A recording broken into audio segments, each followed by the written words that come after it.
भूतही में भव्य कलश यात्रा के साथ ही 5 दिवसीय भगवान गणेश की पूजा अर्चना प्रारंभ हो गई है।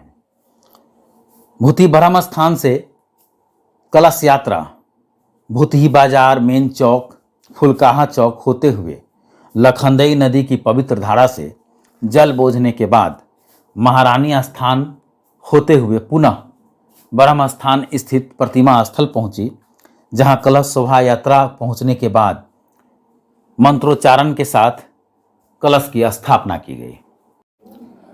नवयुवक गणेश पूजा सेवा समिति के तत्वाधान में भूतही बाजार के ब्रह्म स्थान के सामने भव्य पंडाल में 5 दिनों तक भगवान गणेश की पूजा अर्चना की जाती है। पूजा अर्चना, मंगल पाठ, भव्य आरती, संध्या वंदना व संगीतमय रात्रि जागरण का श्री गणेश को लेकर गुरुवार को भव्य व आकर्षक मंगल कलश यात्रा निकाला गया। भगवान गणपति की विशाल प्रतिमा स्थापित सजे धजे पंडाल में सिंगरैया से पधारे विद्वान पंडित आचार्य पप्पू झा व सहयोगियों के द्वारा वैदिक मंत्रोच्चारण कर मंगल कलश यात्रा में भाग लेने आए कुमारी कन्या व महिला पुरुषों का शुद्धिकरण लखनदेई नदी के बलुआ पुल के समीप किया गया। इसके उपरांत पैदल दस्ता व आचार्य की अगुवाई में पीले परिधानों से सजे 101 कुमारी कन्या व महिलाओं के द्वारा गणपति बप्पा मोरिया, मंगल मूर्ति मोरिया, विघ्न विनाशक मोरिया आदि नारों के साथ भव्य व आकर्षक मंगल कलश यात्रा निकाला गया। कलश यात्रा पंडाल से निकलकर बाजार के सभी प्रमुख मार्गों का भ्रमण करते हुए पुनः गणपति पंडाल में पूजा अर्चना में तब्दील हो गया। मौके पर आचार्य पप्पू झा ने कहा कि गणपति का आह्वान कर इस कलश का धारण करेंगे, साथ ही पूजा अर्चना में कहीं भी कोई कमी नहीं रहेगी। भक्तों के श्रद्धा भावना का ख्याल रखा जाएगा और पूरा इलाका भगवान गणेश की भक्ति में डूबा रहेगा।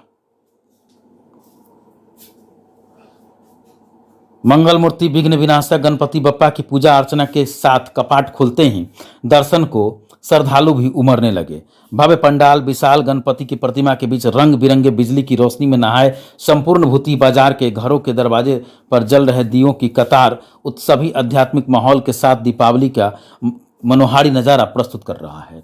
समिति के अध्यक्ष नागेश्वर पंडित व यजमान दीपक कुमार ने बताया कि 5 दिनों तक चलने वाले गणेश पूजा के मौके पर प्रतिदिन भक्ति संगीत रात्रि जागरण कार्यक्रम के साथ ही बाहरी व सीमावर्ती के नेपाल के कलाकारों के द्वारा एक से बढ़कर एक कार्यक्रम का आयोजन किया जाएगा। वहीं सोनवर्षा के चांदनी चौक पर भी गणेश भगवान की भव्य तरीके से पूजा अर्चना जारी है। हमारा प्रयास होगा कि हम सोनवर्षा के चांदनी चौक पर जो पूजा हो रहा है हम उसका भी तस्वीर आपके सामने ला सकें। जैसे ही हमारे रिपोर्टर के जरिए वहां से हमारे पास वीडियो और तस्वीर आता है हम आपके सामने पेश करेंगे। सोनवर्षा के चांदनी चौक पर काफ़ी बरसों से भव्य तरीके से बेहद ही भक्ति भावना के साथ वहां पूजा अर्चना किया जाता है और जल्द ही हमारा प्रयास होगा कि सोनवर्षा में जो पूजा अर्चना प्रारंभ है हम उसका वीडियो आपके सामने ला सकें, दिखला सकें। हमारे पास जैसे ही आता है हम आपके सामने उस वीडियो को जरूर रखेंगे। सोनवर्षा के चांदनी चौक पर भी भव्य तरीके से पूजा अर्चना भगवान गणेश का जारी है। फुलकाहा मोड़ चौक पर कलश शोभा यात्रा गुजरते हुए यहाँ फुलकाहा मोड़ चौक के आगे NH 77 पथ है और इसके ठीक उस तरफ कचोर के रास्ते में लखनदेई नदी से की धारा से, पवित्र धारा से वहाँ से जल बोझ करके जिस वक्त कुमारी कन्याएं निकली थी कलश शोभा यात्रा में, उस वक्त का ये दृश्य है। धीरे धीरे धीरे धीरे भीड़ बढ़ता चला गया। बेहद ही धार्मिक तरीके से जो पूजा पाठ यहाँ किया जाता है वह अद्वितीय है और सीतामढ़ी जिला में भूतही का गणेश उत्सव पूजा सबसे अलग व महत्वपूर्ण स्थान है। यहाँ 5 दिनों तक सांस्कृतिक कार्यक्रम के साथ साथ धार्मिक अनुष्ठान जारी रहता है। साथ ही भारत और नेपाल के सीमावर्ती इलाकों से भी हजारों हजार की संख्या में श्रद्धालु भक्त यहाँ पहुँचते हैं और बड़ी बात यह है कि श्रद्धालुओं का पूरा ख्याल रखा जाता है। यहाँ उठने बैठने रहने पेयजल से लेकर हर तरीके का ख्याल पूजा समिति के लोग रखते हैं। साथ ही सोनवर्षा व भूतही थाना की पुलिस भी चौकस रहती है कि कहीं भी भक्तों को कोई परेशानी नहीं हो।